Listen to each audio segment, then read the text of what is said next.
Bismillahirrahmanirrahim.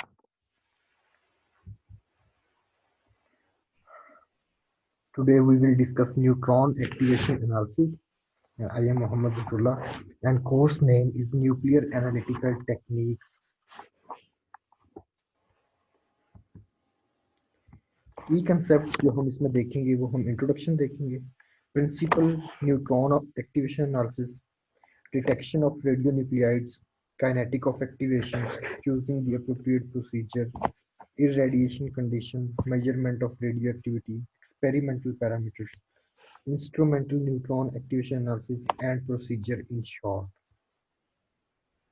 Introduction. Neutron activation analysis हमारे पास एक ऐसा प्रोसेस है जिसके ज़रिए से हम कंसंट्रेशन ऑफ एलिमेंट्स मालूम कर सकते हैं डिफरेंट टाइप्स ऑफ मटेरियल्स में. इसमें हम करते क्या हैं कि सैंपल के ऊपर न्यूट्रॉन्स को फॉल करवाते हैं. जब हम सैंपल के ऊपर न्यूट्रॉन फॉल करवाएंगे तो वो न्यूट्रॉन्स सैंपल के साथ इंटरेक्ट करेंगे. इंटरेक्ट करने के नतीजे में वहाँ से गैमा रेडिएशंस एमिट होंगे और उन गैमा रेडिएशंस को डिटेक्ट करके हम सैंपल के बारे में बताएंगे कि ये कौन सा इसके अंदर मौजूद एलिमेंट है. तो बेसिकली हम न्यूट्रॉन एक्टिवेशन एनालिसिस को एलिमेंटल एनालिसिस में इस्तेमाल करते हैं एलिमेंट्स को फाइंड आउट करने के लिए कि कौन कौन से एलिमेंट्स हमारे सैंपल में हमारे एनालाइट में मौजूद हैं. इसके अलावा हम इसके ज़रिए से आइडेंटिफिकेशन तो कर ही रहे हैं, क्वालिटेटिव एनालिसिस तो कर रहे हैं, इसके साथ साथ इसके ज़रिए से हम क्वांटिटेटिव एनालिसिस भी कर सकते हैं. तो ये neutron activation analysis qualitative as well as quantitative analysis दोनों के लिए इस्तेमाल होता है.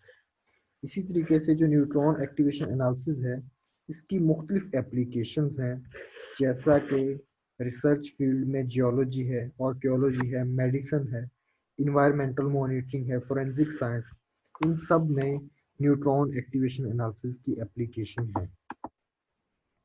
अब ये जो न्यूट्रॉन एक्टिवेशन एनालिसिस है ये बेस करता है कि आपने सैंपल को एक्टिवेट करवाना है. किसके ज़रिए से एक्टिवेट करवाना है? With the help of neutrons. कैसे कि आपने अपने सैंपल के ऊपर न्यूट्रॉन्स की बम्बारमेंट करवानी है. जब आप सैंपल के ऊपर न्यूट्रॉन की बम्बारमेंट करवाएंगे तो जो न्यूट्रॉन्स हैं वो सैंपल के न्यूक्लियस में जाके रुकेंगे. बाज़ न्यूट्रॉन्स ऐसे होंगे जो आपका एनालाइट है, जो सैंपल है, उसके न्यूक्लियस में जाके रुकेंगे. जब उसके न्यूक्लियस में वो रुकेंगे तो उसके नतीजे में जो सैंपल का एनालाइट का न्यूक्लियस है उसमें प्रोटॉन और न्यूट्रॉन में इम्बैलेंस आ जाएगा. जब प्रोटॉन और न्यूट्रॉन में इम्बैलेंस आएगा तो उसके नतीजे में हमारा एनालाइट जिसका हम एनालिसिस करना चाह रहे हैं उसमें प्रोटॉन और न्यूट्रॉन के इम्बैलेंस के नतीजे में हमारे पास वो एलिमेंट रेडियो एक्टिव हो जाएगा. जब रेडियो एक्टिव होगा तो रेडियो एक्टिव है तो फिर डेफिनेट सी बात है उसने कोई ना कोई रेडिएशंस को एमिट करना है और वो स्पेसिफिक एनर्जी की स्पेसिफिक आपके पास गैमा रेज को वो क्या करेगा? एमिट करेगा. और उन गैमा रेज को आप डिटेक्ट कर लेंगे और वो हर एलिमेंट की दूसरे एलिमेंट के हिसाब से वो डिफरेंट आपके पास स्पेक्ट्रम देगा. और जब स्पेक्ट्रम डिफरेंट आएगा तो उससे हमें पता चल जाएगा कि हमारे पास जो एनालाइट है उसमें कौन सा एलिमेंट जो है वो मौजूद है. तो इसके ज़रिए से आप एलिमेंटल एनालिसिस कर सकते हैं और इसके अलावा इसमें सैंपल की किसी भी तरह की डिस्ट्रक्शन नहीं होती, सैंपल ख़राब नहीं होता. आप उसको एज इट इज़ इस्तेमाल करते हैं और वो उसी तरह से at the end of experiment हमारे पास हासिल हो जाता है. तो इसका जो बेसिक आइडिया है वो आपने सुन लिया, एक दफ़ा दोबारा सुन लें. हमारा जो एनालाइट है उसके ऊपर हमने न्यूट्रॉन्स की बम्बारमेंट करवानी है. जब न्यूट्रॉन्स की बम्बारमेंट करवाएंगे तो उसके नतीजे में बाज़ न्यूट्रॉन्स हमारे एनालाइट का न्यूक्लियस उसमें रुकेंगे, जिसके नतीजे में जो एनालाइट है या जिसको हम सैंपल बोल रहे हैं उसका जो न्यूक्लियस है उसके प्रोटॉन और न्यूट्रॉन में इम्बैलेंस आएगा.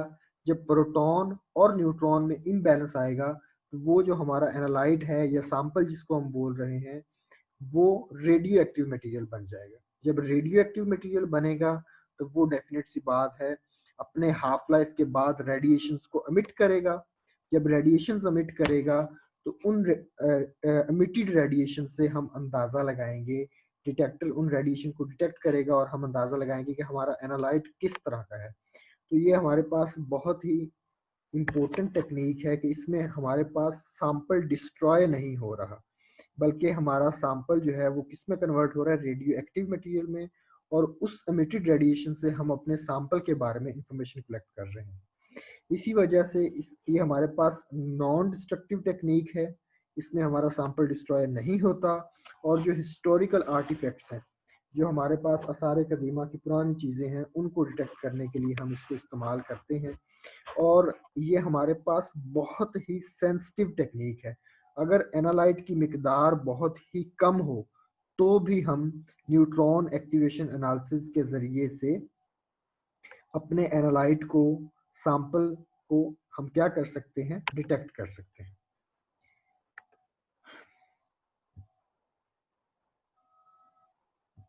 अच्छा जी, नेक्स्ट स्लाइड हमारे पास है। इसमें हमें बेसिक आइडिया हो गया कि हमने इसमें करना क्या है, कि न्यूट्रॉन की बम्बार्डमेंट करवानी है, उसके बाद सैंपल रेडियो एक्टिव मटेरियल बनेगा। जब वो रेडियो एक्टिव मटेरियल बन जाएगा तो वो रेडिएशंस एमिट करेगा और उन रेडिएशंस को आप डिटेक्ट कर लेंगे, और डिटेक्ट करने के बाद हमें पता चल जाएगा कि इसमें कौन से एलिमेंट्स मौजूद हैं। तो ये हमारे पास मेथड जो है वो इस्तेमाल होता है ट्रेस एलिमेंट एनालिसिस में।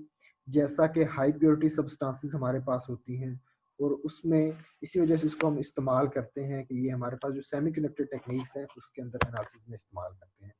तो ट्रेस एलिमेंट एनालिसिस में इसको इस्तेमाल किया जाता है। इसी तरीके से ट्रेस एलिमेंट्स को वाटर और बायोलॉजिकल मटेरियल्स के अंदर और मिनरल्स के अंदर भी इस टेक्निक को इस्तेमाल किया जाता है, ताकि हम ट्रेस एलिमेंट्स को क्या कर सकें, डिटेक्ट कर सकें। इसी तरीके से आर्कियोलॉजी में भी इसको इस्तेमाल किया जाता है। और ये हमारे पास आर्कियोलॉजी में जो हमारे पास मुख्तलिफ सैंपल्स होते हैं, उसमें हम न्यूट्रॉन एक्टिवेशन एनालिसिस के ज़रिए से अंदाज़ा लगा सकते हैं कि हमारे पास ये सैंपल जो है वो इसमें कौन कौन से एलिमेंट्स जो हैं वो मौजूद हैं। कंपोजिशन हम बता सकते हैं कि किन किन मटेरियल से हमारा एनालाइट जो है वो बना हुआ है। इसी तरीके से इम्पोर्टेंट हमारे पास रेफरेंस है फॉर अदर एनालिसिस मेथड। जो दूसरे एनालिटिकल मेथड हैं उनके लिए भी ये मेथड जो है वो हमारे पास क्या है, एक बेहतरीन रेफरेंस के तौर पे इस्तेमाल होता है। इसी तरीके से ये इम्पोर्टेंट बात है कि ये हमारे पास 74 एलिमेंट्स को डिटेक्ट करने के लिए इस्तेमाल होता है। 74 एलिमेंट्स को। और टोटल एलिमेंट्स आपको पता है पीरियोडिक टेबल में राउंड अबाउट 118, 118, 120 के करीब एलिमेंट्स मौजूद हैं। और उसमें से 74 एलिमेंट्स को डिटेक्ट करने के लिए हमारे पास इस्तेमाल होता है। तो हमारे पास मेजॉरिटी ऑफ एलिमेंट्स इसके ज़रिए से हम क्या कर सकते हैं, डिटेक्ट कर सकते हैं। इसी तरीके से इसकी जो डिटेक्शन लिमिट है न्यूट्रॉन एक्टिवेशन एनालिसिस मेथड की, वो हमारे पास है 10⁻⁻7 से 10⁻⁻15 ग्राम पर ग्राम। कि हमारे पास डिपेंड करता है कि हमारे पास मैट्रिक्स मटेरियल कैसा है, उसी हिसाब से इसकी डिटेक्शन लिमिट है। और ये डिटेक्शन लिमिट बहुत ही अच्छी है कि हमारे पास अगर 1 ग्राम सैंपल हो और उसमें जो एनालाइट हम, जो कंपोनेंट हम डिटेक्ट करना चाह रहे हैं, वो हमारे पास 10⁻⁻7 से 10⁻⁻15 ग्राम, मतलब इतनी थोड़ी मिकदार में भी हो, तो उसको हम क्या कर सकते हैं, डिटेक्ट कर सकते हैं। दोबारा एक दफ़ा सुन लें ये पॉइंट, कि हमारे पास फर्ज करें कि 1 ग्राम सैंपल है, और उस 1 ग्राम सैंपल में से हमने जिस एलिमेंट को डिटेक्ट करना है, जिस कंपोनेंट को डिटेक्ट करना है, उसकी मिकदार कितनी है, 10⁻⁻7 से 10⁻⁻15 ग्राम है।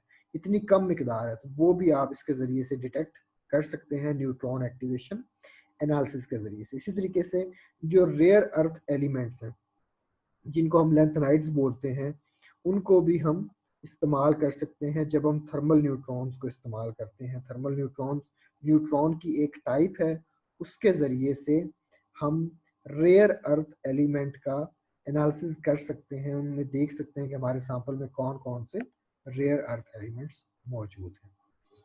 अब नेक्स्ट आ जाएं। नेक्स्ट स्लाइड हमारे पास है। अच्छा, ये नेक्स्ट हमारे पास है। इसमें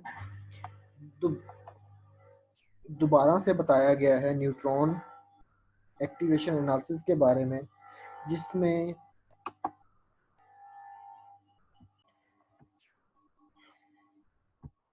अगर हम सिस्टम इस्तेमाल करते हैं, सारे का सारा जो ऑटोमेटेड सिस्टम है, तो हम एट ए सेम टाइम एक ही दफ़ा हम सिमल्टेनियसली 30 एलिमेंट्स को डिटेक्ट कर सकते हैं, और इसमें हमें किसी भी तरह की केमिकल प्रोसेसिंग की ज़रूरत नहीं पड़ेगी। और डिटेक्टर्स जो हम मोस्टली इस्तेमाल करते हैं वो हमारे पास सॉलिड स्टेट डिटेक्टर्स होते हैं, जो कि गैमा रेडिएशन जो हमारा सैंपल अमिट करेगा उनको क्या कर सकते हैं, डिटेक्ट कर सकते हैं। तो पहला जो पॉइंट इसमें बताया गया है वो ये है कि हम 30 एलिमेंट्स को विदाउट सैंपल प्रिपरेशन सिमल्टेनियसली क्या कर सकते हैं, मेजर कर सकते हैं। इसी तरीके से आगे जो नेक्स्ट दो पॉइंट हैं, इसमें उन्होंने दो डेफिनेशंस लिखी हैं। एक हमारे पास कौन सी है, instrumental neutron activation analysis. Instrumental neutron activation analysis हमारे पास क्या है कि जब हम सारे का सारा सिस्टम इंस्ट्रूमेंटल इस्तेमाल करेंगे और जो हमारे पास प्रोसेस है वो सारा ऑटोमेटेड होगा, तो उस न्यूट्रॉन एक्टिवेशन एनालिसिस की टेक्निक को हम बोलेंगे कि वो हमारे पास क्या है, इंस्ट्रूमेंटल न्यूट्रॉन एक्टिवेशन एनालिसिस है। और इसको आप मल्टी एलिमेंट एनालिसिस में इस्तेमाल कर सकते हैं, और ये हमारे पास प्योरली क्या है, इंस्ट्रूमेंटल प्रोसीजर है। इसी तरीके से जो दूसरे नंबर पे यहाँ पे डेफिनेशन लिखी है वो हमारे पास कौन सी है, वो हमारे पास है radio chemical neutron activation analysis. ये हमारे पास है। जो radio chemical neutron activation analysis है, इसमें हमने क्या करना होता है कि पहले हमारे डिजायर्ड कंपोनेंट को, जिसका एनालिसिस हमने करना है, उसकी सेपरेशन करेंगे, और सेपरेशन करने के बाद फिर आगे उसकी क्वांटिटी का अंदाज़ा लगाएंगे, उसका क्वांटिटेटिव एनालिसिस करेंगे।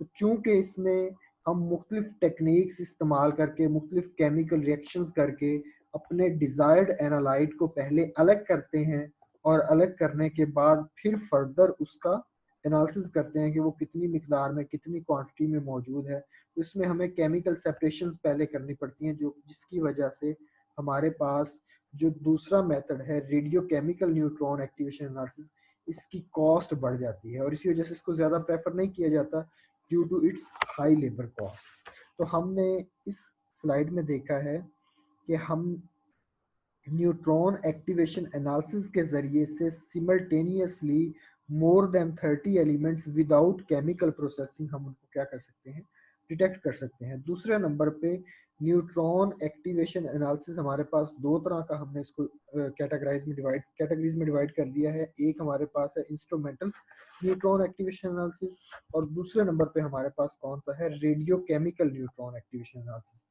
और radio chemical neutron activation analysis मैंने बता दिया है कि इसमें हम पहले केमिकली सेपरेट करेंगे, सेपरेशन करेंगे अपने डिजायर्ड कंपोनेंट की, और फिर उसका फर्दर आगे क्या करेंगे, एनालिसिस करेंगे, उसमें उसकी क्वांटिटी को फाइंड आउट करेंगे। तो इसी वजह से क्योंकि इसमें हम केमिकल सेपरेशन कर रहे हैं, तो ये हमारे पास इसकी जो कॉस्ट है वो हमारे पास क्या हो जाएगी, बढ़ जाएगी। अब नेक्स्ट आ जाए,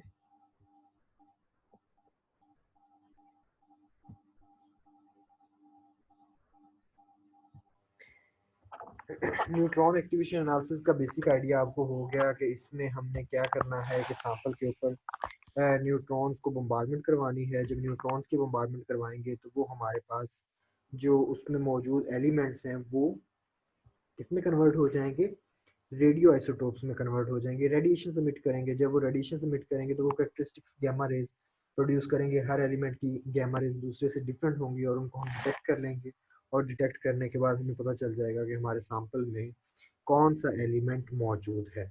इसमें जब इरेडिएशन हमने नहीं की, जब हमने न्यूट्रॉन्स की बम्बार्डमेंट नहीं करवाई, जब हमने न्यूट्रॉन्स फॉल नहीं करवाए, उससे पहले एलिमेंट्स जो उसमें मौजूद थे वो स्टेबल होंगे। और जब हम न्यूट्रॉन्स की बम्बार्डमेंट करवा देंगे, तो बम्बार्डमेंट करवाने के नतीजे में वो अनस्टेबल रेडियो आइसोटोप्स बन जाएंगे। और जब वो अनस्टेबल रेडियो आइसोटोप बनेंगे, तो उसके नतीजे में हमारे पास जो रेडियो एक्टिविटी का फिनोमेना है वो होगा, और उसके नतीजे में हमें एलिमेंट का अंदाज़ा होगा। हम उसकी क्वालिटी का भी देखेंगे कि कौन सा एलिमेंट है और कितनी मिकदार में मौजूद है। क्वांटिटेटिव एनालिसिस, ये दोनों ही हम इसमें देखेंगे। इसी तरीके से इसमें जो हमारे पास आइसोटोप्स हैं वो प्रोड्यूस होते हैं, और वो आइसोटोप्स हमारे पास कौन से होते हैं? Radio isotopes.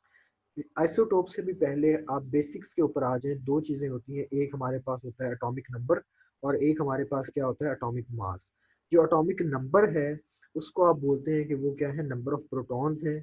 और एटॉमिक मास हमारे पास क्या होता है? Number of protons plus neutrons.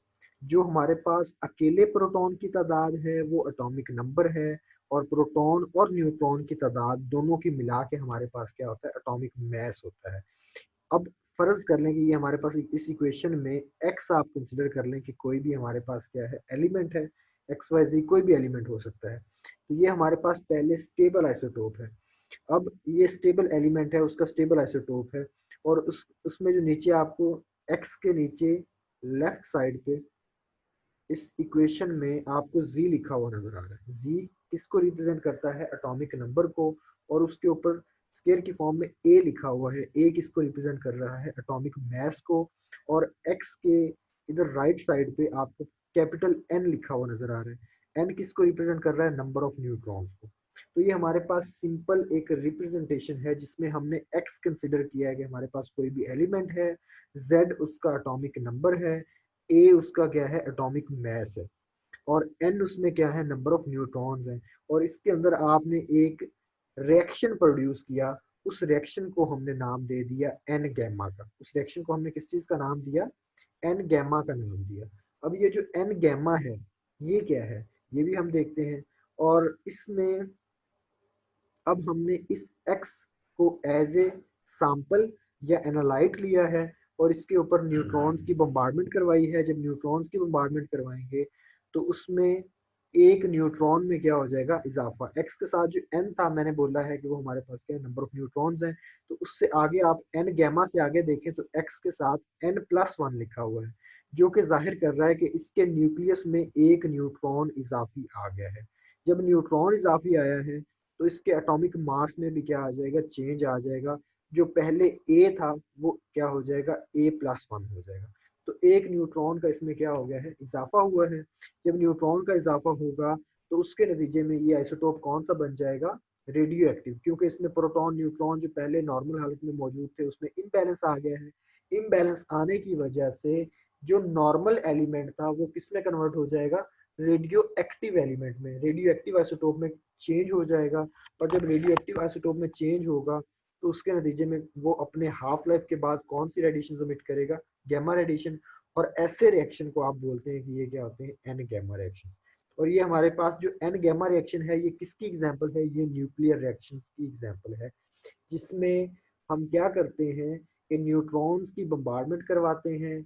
वो न्यूट्रॉन सैंपल के, एनालाइट के या एलिमेंट के न्यूक्लियस में जाकर रुकता है। जब न्यूक्लियस में रुकता है तो प्रोटॉन न्यूट्रॉन इम्बैलेंस आता है। इम्बैलेंस आने की वजह से एक न्यूट्रॉन का इजाफा हुआ है। इजाफा होने की वजह से आप कहेंगे कि एटॉमिक नंबर में भी क्या, एटॉमिक मास में भी क्या हो जाएगा? सॉरी, एक का इजाफा होगा, जो इजाफी न्यूट्रॉन आया है। तो ए के साथ भी आपने +1 लिख दिया और एन के साथ भी आपने क्या लिख दिया? +1। अब ये जो रेडियो आइसोटोप है ये कुछ टाइम के बाद क्या करेगा? रेडिएशंस को अमिट करेगा। जब रेडिएशंस को अमिट करेगा तो उन रेडिएशंस को आप डिटेक्टर के जरिए से डिटेक्ट कर लेंगे।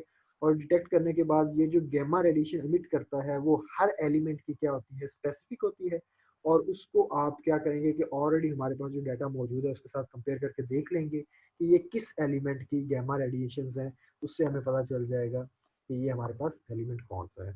तो बेसिकली अब तक जो हमने पढ़ा है उस सारे को एक दफ़ा रिवाइज कर लें कि हमने ये कहा है कि ये मुख्तलिफ तरह के आपके पास एलिमेंट्स की डिटेक्शन के लिए इस्तेमाल होने वाला प्रोसीजर है, जिसको हम बोलते हैं कि वो क्या है? न्यूट्रॉन एक्टिवेशन एनालिसिस है।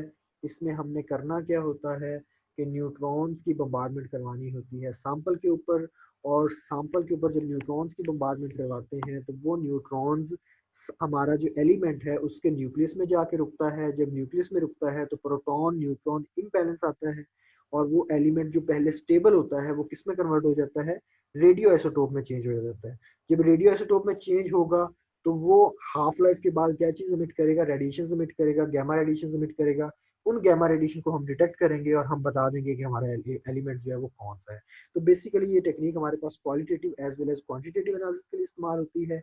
इसके अलावा मुख्तलिफ फील्ड्स के अंदर जैसा कि आर्कियोलॉजी है, फोरेंसिक साइंस है, और भी हमारे पास जो बाकी साइंसेज हैं, इन्वायरमेंटल केमिस्ट्री है, उसके अंदर भी इस टेक्निक को आप क्या करते हैं, इस्तेमाल करते हैं, जिसमें हम सैंपल का क्या करते हैं, एनालिसिस करते हैं। और ये नॉन डिस्ट्रक्टिव टेक्निक मैंने पीछे बताया था कि इसमें आपका सैंपल खराब नहीं होता, ज़ाया नहीं होता, वो एज इट इज़ उसी तरह से हमारे पास रहता है। इसी वजह से जो हिस्टोरिकल आर्टिफैक्ट्स हैं, जो हमारे पास पुरानी चीज़ें हैं सारे कदीमा की, उनको भी हम इसके ज़रिए से क्या कर सकते हैं, डिटेक्ट कर सकते हैं, और वो हमारा सैंपल डिस्ट्रॉय नहीं होगा और वो हमें बता देगा कि इसके अंदर कौन कौन से एलिमेंट्स हैं वो मौजूद हैं।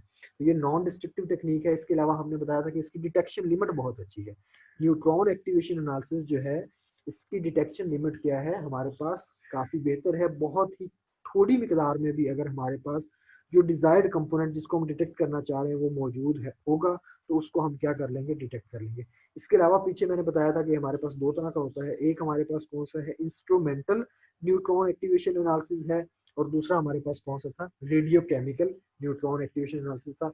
जो radio chemical neutron activation analysis है, उसमें हम डिजायर्ड कंपोनेंट को अलहदा करते हैं मुख्तलिफ केमिकल प्रोसेसेस के जरिए से। इसी वजह से जो radio chemical neutron activation analysis है, उसके मैंने बताया था कि वो हमारे पास क्या एक्सपेंसिव है, क्योंकि उसमें लेबर कॉस्ट जो है वो हमारे पास क्या होती है, ज्यादा होती है। ये अब तक हमने पढ़ा है।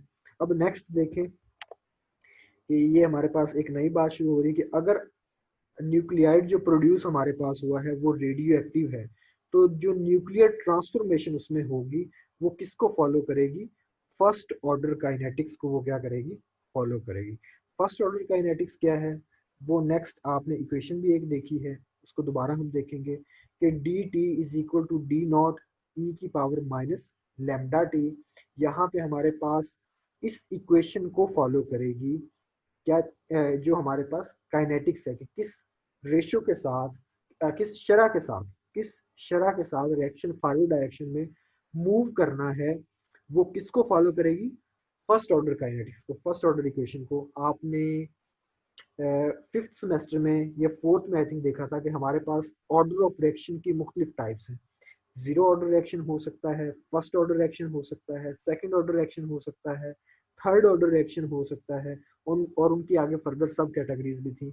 तो हमारे पास जो बेसिक थी वो हमारे पास चार टाइप्स आपने देखी थी कि zero order, first order, second order और थर्ड ऑर्डर। ये चार आपने बेसिक ऑर्डर ऑफ रिएक्शन की टाइप्स देखी थी। और ये हमारे पास जो काइनेटिक्स के अंदर आप इसको देखते हैं तो ये हमारे पास जो एन गैमा रिएक्शन है, ये किस ऑर्डर ऑफ रिएक्शन को फॉलो करता है, ये हमारे पास फर्स्ट ऑर्डर रिएक्शन को क्या करता है, फॉलो करता है। और अगर आपको याद हो, फर्स्ट ऑर्डर रिएक्शन जो था उसकी एक एक्सपोनेंशियल फॉर्म थी। तो ये बिल्कुल हमारे पास जो ये इक्वेशन है D T is equal to D nought e की पावर माइनस लैम्डा टी, ये हमारे पास फर्स्ट ऑर्डर इक्वेशन की एक्सपोनेंशियल फॉर्म है। वहां पे आप डी टी को रिप्रेजेंट करते थे ए माइनस एक्स के साथ, डी नॉट को रिप्रेजेंट करते थे ए के साथ। आप वहां पे कहते थे कि हमारे पास कोई भी फर्जी रिएक्शन है, ए हमारे पास वो प्रोडक्ट में चेंज हो रहा है। जब टाइम जीरो था तो हमारे पास जो ए था उसकी कंसंट्रेशन स्मॉल ए थी, और जो प्रोडक्ट था वो क्या था, जीरो था। जब टाइम टी गुजर गया तो जो हमारे पास ए की कंसंट्रेशन रह गई वो ए माइनस एक्स रह गई, और जो हमारे पास प्रोडक्ट बना है वो कौन सा बना है, एक्स बना है। तो ये हमारे पास आप first order equation in equation को इस्तेमाल करते हुए आप क्या करते थे, ड्राइव करते थे, और फिर एट द एंड आप उस फर्स्ट ऑर्डर इक्वेशन की एक्सपोनेंशियल फॉर्म निकालते थे। और ये हमारे पास जो इक्वेशन है D T is equal to D nought e की पावर माइनस लैम्डा टी, ये फर्स्ट ऑर्डर इक्वेशन की एक्सपोनेंशियल फॉर्म है। अब डी नॉट हमारे पास क्या है, डिसइंटीग्रेशन है ड्यूरिंग इरेडिएशन टर्मिनेशन, कि जब आपने अभी तक जो है उसके ऊपर इरेडिएट किया है, न्यूट्रॉन्स को फॉल करवाया है, लेकिन अभी तक एन गैमा रिएक्शन स्टार्ट नहीं हुआ, तो उस वक्त जो हमारे पास जो डिसइंटीग्रेशन होगी वो हमारे पास क्या होगी, डी नॉट होगी, डी जीरो होगी, आप इसको कह सकते डी नॉट बोलेंगे। इसके बाद डी टी है disintegration after a time T, जब टाइम इंटरवल टी गुजर गया है, तो टाइम इंटरवल टी गुजरने के बाद आपके पास जो कंसंट्रेशन होगी, जो आपके पास मिकदार होगी, वो हमारे पास क्या होगी, डी टी होगी। ठीक है, इसी तरीके से लैम्डा आपके पास क्या है, डिसइंटीग्रेशन कांस्टेंट है। वहां पे आपके पास डिसइंटीग्रेशन कांस्टेंट कौन सा आता था, वहां पे आपके पास डिसइंटीग्रेशन कांस्टेंट इससे डिफरेंट आता था। तो यहाँ पे आपके के आ रहा था, वहाँ यहाँ पे आपके पास डिसइंटीग्रेशन कांस्टेंट आप उसको रिप्रेजेंट कर रहे हैं लैम्डा के साथ। तो ये आपके पास फर्स्ट ऑर्डर इक्वेशन को फॉलो करती है। इसके बाद डिसइंटीग्रेशन कांस्टेंट जो होता है ये हर न्यूक्लियस के लिए क्या होता है, स्पेसिफिक होता है। और जो हमारे पास डिसइंटीग्रेशन है डी, और जो हमारे पास नंबर ऑफ रेडियो न्यूक्लियाइड्स हैं, इन दोनों का रिलेशन आपस में क्या है, डायरेक्ट है। कि जो हमारे पास डिसइंटीग्रेशन होनी है, जो हमारे पास एन गैमा रिएक्शन होना है, जिसके नतीजे में गैमा रेडिएशन प्रोड्यूस होनी है, उसको हम बोल रहे हैं कि वो क्या है, डिसइंटीग्रेशन है। तो जो डिसइंटीग्रेशन है वो नंबर ऑफ रेडियो न्यूक्लियाइड के क्या है, डायरेक्टली प्रोपोर्शनल है। जब आप डायरेक्टली प्रोपोर्शनल का साइन खत्म करेंगे तो हमारे पास कांस्टेंट आ जाएगा, और कांस्टेंट यहाँ पे हमारे पास कौन सा आएगा, लैम्डा आएगा। तो आप लिखेंगे D is equal to lambda M. Lambda हमारे पास क्या है, डिसइंटीग्रेशन कांस्टेंट है, और जिसकी वैल्यू आपके पास बराबर होती है natural log 2 divided by half life of radio nuclide. तो ये हमारे पास लैम्डा की वैल्यू है, जिसको आप डिसइंटीग्रेशन कांस्टेंट बोलते हैं। और इसकी वैल्यू ये खुद किसके बराबर होता है, natural log 2 over over half life of radio nuclide, कि वो कितने टाइम के बाद डिसइंटीग्रेट हो रहा है। टी 1/2 हमारे पास क्या है, फिजिकल हाफ लाइफ है। एन आपके पास क्या है, नंबर ऑफ रेडियो न्यूक्लियाइड्स। चलो नेक्स्ट आ जाए, प्रिंसिपल ऑफ मेथड डायग्राम से उन्होंने रिप्रेजेंट किया है। ये हमारे पास यहाँ पे कोबाल्ट का सैंपल था। ये हमारे पास क्या है, कोबाल्ट का सैंपल है, जिसके नीचे टारगेट न्यूक्लियस लिखा हुआ है। इसके ऊपर आपने किस चीज़ की बम्बार्डमेंट करवाई है, न्यूट्रॉन्स की बम्बार्डमेंट करवाई है। ये जो हमारे पास कोबाल्ट 59 वाला था, ये किस में चेंज हो गया है, कोबाल्ट 60 में चेंज हो गया है, रेडियो एक्टिव बन गया है, एक्साइटेड न्यूक्लियस बन गया है। कब, जब इसके ऊपर हमने न्यूट्रॉन्स को बम्बारमेंट करवाई थी, तो उस न्यूट्रॉन को इसने क्या कर लिया है, कैप्चर कर लिया है। कैप्चर करने के बाद न्यूट्रॉन इसके न्यूक्लियस में गया है, जिसके नतीजे में जो एटॉमिक मास 59 था वो कितना हो गया है, 60 हो गया है। 60 होने के बाद इसने क्या किया है, गैमा रेडिएशंस को एमिट किया है। तो ये गैमा रेडिएशंस को आप यहाँ पे क्या कर सकते हैं, डिटेक्ट कर सकते हैं, जिससे हमारे पास कोबाल्ट की डिटेक्शन हो जाएगी। लेकिन दूसरा ऑप्शन इसके पास ये भी है कि ये इंटरनल ट्रांसफॉर्मेशन के नतीजे में जो रेडियो एक्टिव न्यूक्लियस है, कोबाल्ट नॉर्मल इसमें चेंज हो जाए, और फिर कुछ अर्से के बाद ये इसमें रेडियो एक्टिव डिके हो, और ये कोबाल्ट 60 से किस में चेंज हो जाए, निकल 60 में चेंज हो जाए। तो ये इसकी आपके पास रेडियो एक्टिव डिके, इसने बीटा रेडिएशंस को क्या किया है, एमिट किया है। एमिट करने के बाद इसने कोबाल्ट 60 ने अपने आप को कन्वर्ट कर लिया किसमें, निकल में। अब निकल भी गैमा रेडिएशंस को क्या करेगा, एमिट करेगा अपने हाफ लाइफ के बाद। उन गैमा रेडिएशंस को आप डिटेक्ट कर लेंगे, और डिटेक्ट करने के बाद ये खुद किस में चेंज हो जाएगा, इंटरनल ट्रांसफॉर्मेशन के नतीजे में आपके पास स्टेबल निकल 60 में चेंज हो जाएगा। तो यहाँ पे इन सिंपल वही प्रोसेस दोबारा बार बार आ रहा है कि आपने सैंपल के ऊपर न्यूट्रॉन्स की बम्बारमेंट करवानी है। जब सैंपल के ऊपर न्यूट्रॉन की बम्बारमेंट करवाएंगे, तो जो सैंपल का न्यूक्लियस है वो न्यूट्रॉन को कैप्चर करेगा। कैप्चर करने के बाद वो रेडियो एक्टिव आइसोटोप में चेंज होगा। जब रेडियो एक्टिव आइसोटोप बनेगा तो वो कुछ अरसे के बाद रेडिएशन, गैमा रेडिएशन को एमिट करेगा। वो गैमा रेडिएशन कैरेक्टरिस्टिक होंगी, और उनको आप क्या कर लेंगे, डिटेक्ट कर लेंगे। और वो जो एलिमेंट है, जो रेडियो आइसोटोप था, वो इंटरनल ट्रांसफॉर्मेशन के नतीजे में अपने दूसरे स्टेबल आइसोटोप्स में चेंज होने की कोशिश करेगा। तो ये आपके पास उस मेथड का क्या है, प्रिंसिपल है, न्यूट्रॉन एक्टिवेशन जिसे आप बोल रहे हैं। अब नेक्स्ट हमारे पास है डिटेक्शन ऑफ रेडियो न्यूक्लियाइड्स। कि जो रेडियो न्यूक्लियाइड हमारे पास बने हैं, उनको हमने डिटेक्ट कैसे करना है।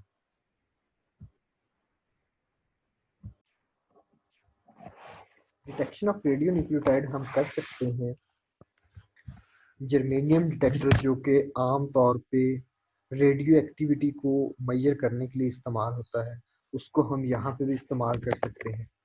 तो एक ऐसा एलिमेंट जो रेडियो आइसोटोप बन चुका है, रेडियो एक्टिव न्यूक्लियाइड बन चुका है, उससे जनरेट होने वाली रेडियो एक्टिविटी हम आम जो डिटेक्टर इस्तेमाल करते हैं रेडियो एक्टिविटी को मेजर करने के लिए, जैसा कि जर्मेनियम डिटेक्टर है, उसके ज़रिए से हम इसको डिटेक्ट कर लेंगे। इसी तरीके से हम जो आपके पास रेडियो एक्टिव मटीरियल है, certain amount of irradiated material, उसको हम एक ऐसा मटेरियल जिसको हमने इरेडिएट किया है और रेडियो एक्टिव मटेरियल बनाया है और उसमें रेडियो एक्टिविटी जनरेट हुई है, उसको हम क्या करेंगे, मेजर कर लेंगे उसकी रेडियो एक्टिविटी को। इसी तरीके से जो इंस्ट्रूमेंटल बैकग्राउंड है और blank sample measured in advance, कि जो इंस्ट्रूमेंट का बैकग्राउंड है और ब्लैंक सैंपल्स, उनको हम पहले से मेजर कर लेंगे, जिसको हम कैलिब्रेशन भी बोलते हैं, कि हम अपने इंस्ट्रूमेंट्स को और हम अपने जैसे ग्लासवेयर्स को और इसी तरीके से मेथड को और जो हमारे पास अवेलेबल एक्सपेरिमेंटल टूल्स हैं, उनको हम क्या करते हैं, पहले कैलिब्रेट करते हैं। तो यहाँ पे भी आप इंस्ट्रूमेंटल बैकग्राउंड और इसके अलावा ब्लैंक सैंपल्स को रन करेंगे, जिससे आप कैलिब्रेशन करेंगे। और कैलिब्रेशन करने का मकसद क्या होता है, ताकि हम जो हमारे आने वाले रिजल्ट्स हैं उसके अंदर मौजूद एरर्स को क्या कर सके, मिनिमाइज कर सके। तो यहाँ पे भी आप कैलिब्रेशन करेंगे ताकि एरर्स को क्या किया जा सके, मिनिमाइज किया जा सके। तो इसी तरीके से जो डिसइंटीग्रेशन है उसका यहाँ पे उन्होंने फार्मूला लिखा है कि डिसइंटीग्रेशन को जो यूनिट है वो आपके पास बैक्रेल होता है, और एन गैमा जो रिएक्शन हो रहा है उसकी डिसइंटीग्रेशन आप फाइंड आउट कर सकते हैं एन गैमा रिएक्शन की। वो आपके पास होगी D T is equal to sigma phi N T into one minus e की power minus lambda T. E यहाँ पे एक्सपोनेंशियल है या बेस ऑफ नेचुरल लॉग है और उसकी पावर में माइनस लैम्डा टी है। अब यहाँ पे एन टी क्या है, number of stable nuclide that are irradiated. वो न्यूक्लियाइड जिनको इरेडिएट किया गया है उनकी तादाद कितनी है, एन टी। सिग्मा आपके पास क्या है, रिएक्शन प्रोबेबिलिटी है कि कितने चांस हैं कि वो जो न्यूक्लियाई जिनके ऊपर आप न्यूट्रॉन फॉल करवा रहे हैं वो न्यूट्रॉन को कैप्चर करें और कैप्चर करने के बाद रेडियो एक्टिव न्यूक्लियाइड में चेंज हो जाएं। उसको आप रिप्रेजेंट करेंगे सिग्मा के साथ। फाई आपके पास क्या है, न्यूट्रॉन फ्लक्स है और नंबर ऑफ न्यूट्रॉन्स पर सेकंड पर सेंटीमीटर स्क्वायर, ये आपके पास आ जाएगा। इसी तरीके से टाइम जो है वो क्या, टी फॉर इरेडिएशन टाइम, कि कितनी देर के लिए आपने न्यूट्रॉन्स को सैंपल के ऊपर फॉल करवाया है। इसके बाद नेक्स्ट जो है, after irradiation disintegration is represented as, disintegration को आप रिप्रेजेंट कर सकते हैं D T is equal to sigma phi N T into one minus e की power minus lambda T into e की पावर माइनस लैम्डा टी। और N T आपके पास नंबर ऑफ न्यूक्लियाइड जो है M over capital M X N A. अब यहाँ पे एम क्या है, amount of irradiated sample, capital M molar mass of the substance, X frequency of irradiated isotope वो आपके पास है, एन ए एवोगाड्रोस नंबर है, और specific reactions variable commonly known the number of nuclide which is irradiated can be calculated. उसको आप calculate कर सकते हैं, निकाल सकते हैं। जो आपके पास इरेडिएटेड सैंपल है उसमें रेडियो एक्टिव न्यूक्लियाइड की अमाउंट को आप इन फार्मूलाज की मदद से और डिसइंटीग्रेशन को आप निकाल सकते हैं। अब जो सेंसिटिविटी है वो डिपेंड करती है फ्लक्स के ऊपर, जिसको आप फाई से रिप्रेजेंट कर रहे हैं, रिएक्शन प्रोबेबिलिटी के ऊपर सिग्मा, इरेडिएशन टाइम के आपने सैंपल के ऊपर कितनी देर तक न्यूट्रॉन्स को फॉल करवाया है, और न्यूक्लियाइड्स हाफ लाइफ के ऊपर।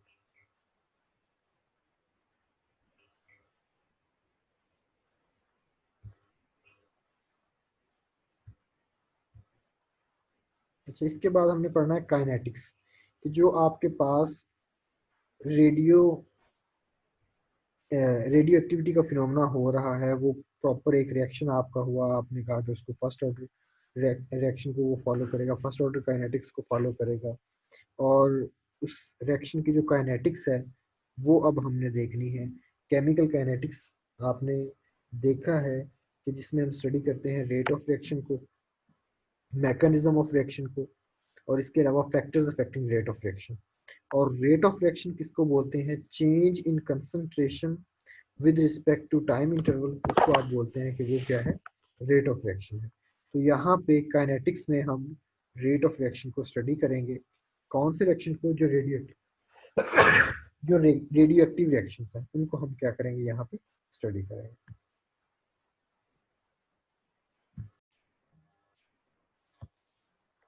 रेट ऑफ रिएक्शन का जो फार्मूला यहाँ पे है R is equal to n integration 0 to infinity sigma E phi E D.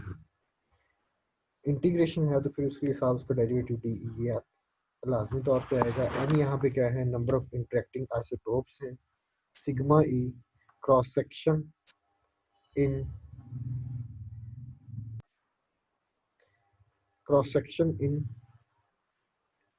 Centimetre square at neutron energy of E in electron volt. Phi E जो है वो हमारे पास न्यूट्रॉन फ्लक्स है per unit of energy interval in in per centimetre per second in per centimetre square per second per electron volt. और R यहाँ पे क्या है, रिएक्शन रेट। और ये किस रिएक्शन का रेट है जो हमारे पास न्यूट्रॉन एब्जॉर्ब करने के बाद एन गैमा रिएक्शन हो रहा है, उसका ये रिएक्शन रेट है। तो इस इक्वेशन को इस्तेमाल करते हुए आप क्या चीज़ फाइंड आउट कर सकते हैं, आपने कितने न्यूट्रॉन्स की बम्बार्डमेंट करवाई है, वहाँ पे क्रॉस सेक्शन कितना है जिनके ऊपर इलेक्ट्रॉन न्यूट्रॉन्स की बम्बार्डमेंट हुई है, और नंबर ऑफ इंटरेक्टिंग आइसोटोप्स कितने हैं, इनका अगर आपको पता है तो आप वहाँ से क्या चीज़ फाइंड आउट कर सकते हैं, रेट ऑफ रिएक्शन आर को आप फाइंड आउट कर सकते हैं कि किस तरह के साथ रिएक्शन जो है वो आगे की तरफ प्रोसीड होगा। इसी तरीके से जो आपके पास इंटीग्रेशन का साइन जब आप यहाँ पे ख़त्म करते हैं तो उसके बगैर जो आपके पास रेट ऑफ रिएक्शन को फाइंड आउट करने के लिए इक्वेशन है वो आपके पास ये वाली है, R is equal to N phi thermal sigma thermal plus phi E I naught. तो ये सिग्मा थर्मल यहाँ पे क्या है, कन्वेंशनल थर्मल न्यूट्रॉन फ्लक्स है कि ऐसे न्यूट्रॉन्स जो कि आपके पास क्या है, थर्मल न्यूट्रॉन्स हैं, और थर्मल न्यूट्रॉन्स की एनर्जी होती है 0.025 इलेक्ट्रॉन वोल्ट। और इसी तरीके से फाई थर्मल ये आपके पास effective thermal neutron cross section है कि जिनके साथ ऐसा क्रॉस सेक्शन ऐसा एरिया सैंपल का जहाँ पे थर्मल न्यूट्रॉन्स जाके असरअंदाज हो रहे हैं, और ये सेंटीमीटर स्क्वायर के हिसाब से है फाई थर्मल। इसी तरीके से phi E conventional epithermal neutron flux, ये आपके पास क्या है, एपीथर्मल न्यूट्रॉन का फ्लक्स है। और एपीथर्मल न्यूट्रॉन्स की जो एनर्जी है वो आपके पास होती है 0.025 से लेके 0.4 इलेक्ट्रॉन वोल्ट। तो आपको पता चल गया कि थर्मल और एपीथर्मल न्यूट्रॉन में जो बेसिक डिफरेंस है वो आपके पास किसका है, एनर्जी का है। आई नॉट यहाँ पे बेसिकली वही है जिसको हम वहाँ पे फाई थर्मल कह रहे थे, ये आपके पास क्या है, फाई ई है। इसको आप रेजोनेंस इंटीग्रल क्रॉस सेक्शन, ये आपके पास ऐसा एरिया है जहाँ पे एपीथर्मल न्यूट्रॉन्स जाके क्या कर रहे हैं, इंटरेक्ट कर रहे हैं, तो इसका यूनिट भी क्या है, सेंटीमीटर स्क्वायर है। तो ये आपके पास बेसिकली इक्वेशन है। अगर आपको न्यूट्रॉन्स का पता है कि आप कौन से न्यूट्रॉन्स की बम्बार्डमेंट करवा रहे हैं, वो थर्मल न्यूट्रॉन्स हैं या एपीथर्मल न्यूट्रॉन्स हैं, उनका फ्लक्स कितना है, और आगे वो जिस एरिया के साथ जाके कंटेक्ट कर रहे हैं थर्मल और एपीथर्मल न्यूट्रॉन्स, उसका आपको अंदाजा आइडिया है, तो फिर आप उससे क्या चीज़ फाइंड आउट कर सकते हैं, रेट ऑफ रिएक्शन को फाइंड आउट कर सकते हैं। और एन आपके पास क्या है, नंबर ऑफ रेडियो न्यूक्लियाइड्स, ये आपके पास है काइनेटिक्स ऑफ इक्वेशन। अब नेक्स्ट हमारे पास है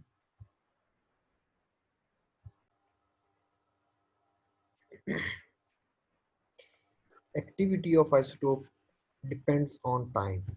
इसके अलावा यहाँ पे दो फैक्टर्स हैं, एक सैचुरेशन का पॉइंट है और दूसरा उन्होंने क्या कहा है, आइसोटोप डिके। दो चीज़ें हैं, सैचुरेशन पॉइंट आपके पास क्या है कि सैचुरेशन पॉइंट या सैचुरेशन फैक्टर कि जहाँ पे आपका सैंपल मैक्सिमम रेडियो एक्टिव हो जाए, उसको आप बोलते हैं कि वो क्या है, सैचुरेशन पॉइंट। कि आप न्यूट्रॉन्स की बम्बार्डमेंट कॉन्टिन्यूसली करवाते रहे और मटेरियल आपका, सैंपल आपका या एनालाइट आपका वो रेडियो एक्टिव बनता रहा, तो वो मैक्सिमम पॉइंट जहाँ पे मजीद न्यूट्रॉन की बम्बार्डमेंट करने से मजीद उसमें रेडियो एक्टिव न्यूक्लियाइड्स प्रोड्यूस ना हो, बल्कि एक ख़ास पॉइंट के बाद जाके रुक जाए, तो उस पॉइंट को आप बोलेंगे कि वो क्या है, सैचुरेशन पॉइंट के आपने मैक्सिमम न्यूट्रॉन का फ्लक्स बम्बार्डमेंट करवाई उसकी और रेडियो एक्टिव न्यूक्लियाइड्स बनाए, लेकिन एक ख़ास पॉइंट के बाद जाके वो काम रुक जाएगा, उसको आप बोलेंगे कि वो पॉइंट क्या है, सैचुरेशन पॉइंट या सैचुरेशन फैक्टर है। और वो किसके बराबर होता है, 1s is equal to 1 minus exponential of minus lambda T, या इसको आप बेस ऑफ नेचुरल लॉग भी बोलते हैं, और उसकी पावर में क्या है, माइनस लेमडा टी। यहाँ पे जो टी टी है वो असल में टी आई है। सैचुरेशन वाली इक्वेशन में जो टाइम है वो कौन सा है, टी आई है, टाइम ऑफ इरेडिएशन। और इसी तरीके से जब वो सैचुरेशन पॉइंट पे पहुंच जाएगा तो फिर उसमें एक टाइम ऐसा आएगा जब टाइम टी गुजर चुका होगा तो वो डिके होना शुरू होगा। जो रेडियो आइसोटोप बना है उसने अपने आप को क्या करना है, रेडिएशंस को अमिट करना है और उसमें इंटरनल ट्रांसफॉर्मेशन होनी है। तो जो रेडियो आइसोटोप डिके होगा तो जो डिके की इक्वेशन है वो आपके पास क्या है, डी इज इक्वल टू ई की power minus lambda T D. अब इन इक्वेशंस में जो टी आई है टाइम ऑफ इरेडिएशन जो कि एस सैचुरेशन फैक्टर वाली इक्वेशन में इस्तेमाल हुआ है, और टी डी यहाँ पे क्या है, टाइम ऑफ डिके है और ये इस डिके वाली इक्वेशन में इस्तेमाल हुआ है। लैम्डा जो है वो आपके पास यहाँ पे क्या है, डिके कांस्टेंट। इसके बाद ये इक्वेशन है एक्टिविटी की लिखी हुई है। पीछे आपने कहा कि आप रेट ऑफ रिएक्शन को फाइंड आउट कर सकते हैं और वो एक्टिविटी के ऊपर डिपेंड करती है कि किस हद तक रेडियो एक्टिव न्यूक्लियाइड्स बने हैं और किस किस तरह से वो डिसइंटीग्रेट हो रहे हैं। तो यहाँ पे एक्टिविटी को आप फाइंड आउट कर सकते हैं। उसकी जो इक्वेशन है वो phi thermal sigma thermal phi E I naught M F I N A relativity, S और डी। एस क्या है, सैचुरेशन फैक्टर, और डी आपके पास क्या है, डिसइंटीग्रेशन, अभी जो आपने इससे प्रीवियस स्लाइड में पढ़ा। एस और डी का आपको पता चल गया। फाई थर्मल आप पहले ही पढ़ चुके हैं कि आपके पास क्या है, फ्लक्स है थर्मल न्यूट्रॉन्स का। फाई ई आपके पास क्या है, फ्लक्स है एपिथर्मल न्यूट्रॉन्स का। सिग्मा थर्मल क्या है, क्रॉस सेक्शन जिनके साथ थर्मल न्यूट्रॉन्स जाके इंटरेक्ट कर रहे हैं, और आई नॉट वो क्रॉस सेक्शन है जिसके साथ एपिथर्मल न्यूट्रॉन्स जाके इंटरेक्ट कर रहे हैं। यहाँ पे नई चीजें क्या है, एम आपके पास क्या है, mass of irradiated element, N A Avogadro's number है, एफ आई यहाँ पे आइसोटोपिक अबंडेंस है, और ए रिलेटिव क्या है, atomic mass of target element. ये आपके पास है। इसी तरीके से intensity of measured gamma lines जो है वो प्रोपोर्शनल होती है एक्टिविटी के। और यहाँ पे जो एन पी है वो डायरेक्टली प्रोपोर्शनल है किसके, एक्टिविटी के। और measured parameter is the total energy peak area at a particular energy given by, और जो पीक एरिया है उसको उन्होंने यहाँ पे किससे रिप्रेजेंट किया है, total energy peak area N P को ए की क्या कहा है, डायरेक्टली प्रोपोर्शनल, और वो किसके बराबर है, N P is equal to A F gamma epsilon R T M. Efficiency यहाँ पे जो है वो आपके पास क्या है, एप्सिलॉन गैमा सेमीकंडक्टर की, और जो गैमा एनर्जी के हिसाब से क्या होती है, तब्दील होती है। और हर एलिमेंट के लिए दूसरे एलिमेंट से इसकी जो गैमा एप्सिलॉन गैमा है उसकी वैल्यू वेरी करेगी, तब्दील होगी। एमिशन प्रोबेबिलिटी जो गैमा फोटोन की है गिवन एनर्जी वो आपके पास क्या है, एफ गैमा, और टी एम आपके पास क्या है, मेजरिंग टाइम। टी एम आपके पास क्या है, मेजरिंग टाइम। तो इसमें असाइनमेंट जो स्टूडेंट्स के लिए है वो एक, तो आपने न्यूट्रॉन्स की मुख्तलिफ टाइप्स इकट्ठी करनी है। जैसे यहाँ पे न्यूट्रॉन की टाइप्स आपके पास कौन कौन सी आई है, थर्मल न्यूट्रॉन्स और एपीथर्मल न्यूट्रॉन्स, और दोनों में जो डिफरेंट टाइप्स आप न्यूट्रॉन्स की कह रहे हैं वो किसकी बुनियाद पे कह रहे हैं, एनर्जी के हिसाब से।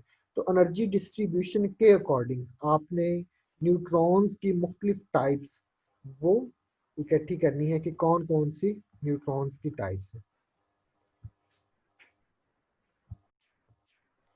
क्वेश्चन नंबर 2 आपके पास क्या है, search different types of neutron depending on their energies. दो तो हमने यहाँ पे पढ़ ली, इसके अलावा और भी एनर्जी के हिसाब से मुख्तलिफ न्यूट्रॉन्स की टाइप्स हैं। Cadmium neutron, AP cadmium neutrons, slow neutrons, fast neutrons, इस तरह से मुख्तलिफ टाइप्स हैं, और हर न्यूट्रॉन की एनर्जी कितनी है ये आप फाइंड आउट करेंगे। और इसके अलावा एप्लीकेशन जो न्यूट्रॉन एक्टिवेशन एनालिसिस की है, डिफरेंट फील्ड्स जहाँ जहाँ पे वो अप्लाई हो रहा है, ये आप लोगों ने कलेक्ट करनी है, और ये आपकी असाइनमेंट है lecture number 5। Thank you. Allah Hafiz.